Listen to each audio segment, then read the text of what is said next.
It's all about long jump in this video. I'm going to answer some of the questions that you guys have sent into the channel. We're going to look at takeoff, run-up mechanics, steering and much more. Okay, first up, a question from Isaiah Stinger, and he asks about staying straight on the run-up.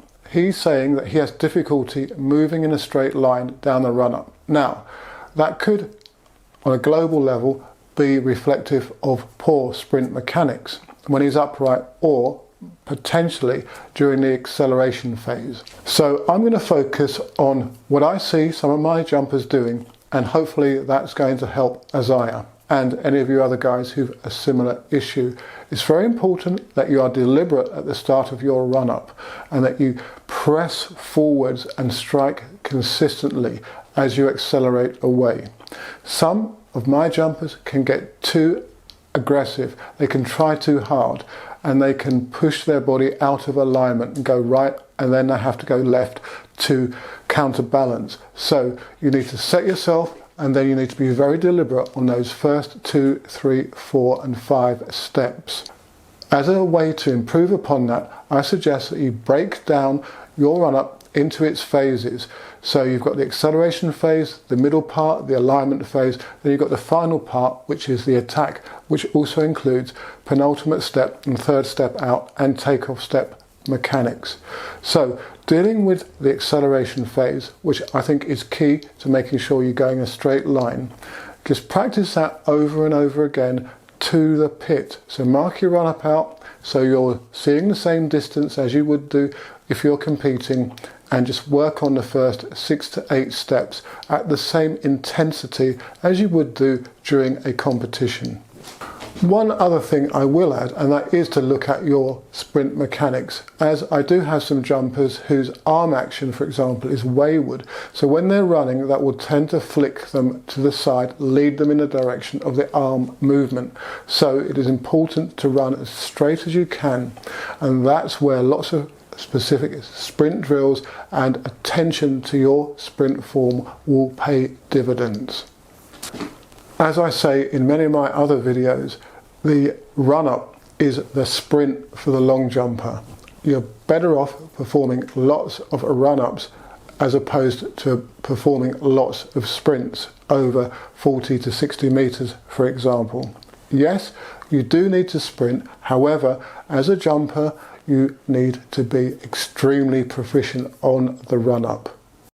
I often get asked to help athletes from all around the world in terms of giving them feedback on their videos, or with them even coming over to the UK to train, or I work with them virtually online. This got me thinking, if I were to run a training camp potentially in the UK or potentially at a venue in Europe, would there be interest? If so, leave a comment in the section below. Okay, the second question from Dayad Mirage. Hope I've said his name correctly. And he's talking about how to get a good landing. Now, basically, your landing mechanics are determined by the way you take off and your technique in the air. Your technique is there to combat forward rotation in the main, but also potentially backward rotation. With forward rotation, your feet are going to drop in early.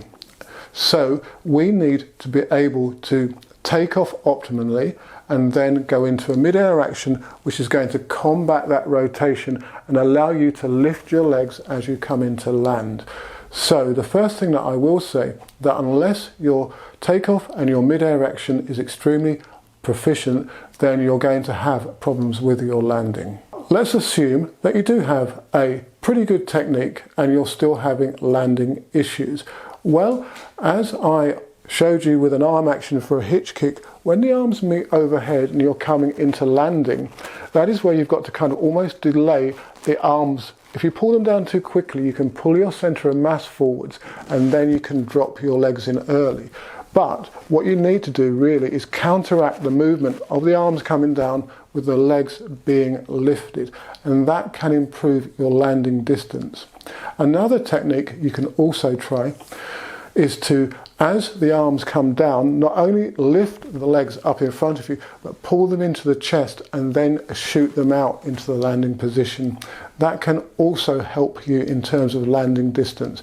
But as I've said, unless you take off optimally, your landing and your mid-air action is optimal, your landing is going to be compromised anyway.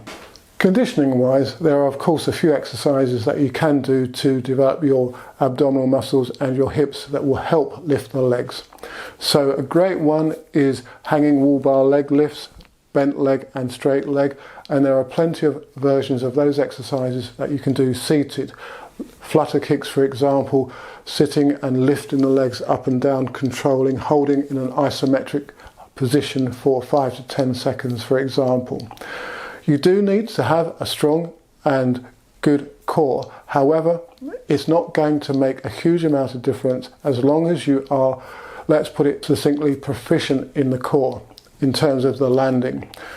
You really are not going to be able to lift your legs up higher when you come into land if your takeoff mechanics and mid-air action aren't proficient or optimized. Well, I hope the information I provided in this video on the long jump, where I answered a couple of you guys' questions, will help you if you have similar issues. If you've got any specific comments on the subject matter of this video, or indeed any of my others, or any specific questions on the long jump, triple jump or sprints, then do leave them in the section below or via my other social media. Do subscribe to the channel and turn on the bell notification icon so that you'll be made aware of any new videos when I upload them. And good luck with any competitions you got coming up and your training. And if you do like the t-shirt and the design in particular that I'm wearing, do check out the spring store. Freelap have just launched a new piece of kit. Now, this looks like the TX Junior Pros, the pyramids, yellow pyramids, that record the times as the athletes pass them. But what this one does, it actually gives you the command on your marks and sets the athlete off with a bang. So it emits the sounds through a speaker built into it. It gives you a 10-second lead in once you press the set button, and then randomly within I think a 2.5 second period, the gun will fire through the device to set you off. Now that triggers the system. So it's going to be a very accurate way to measure starts. If you want to find out more, then do get in contact with me.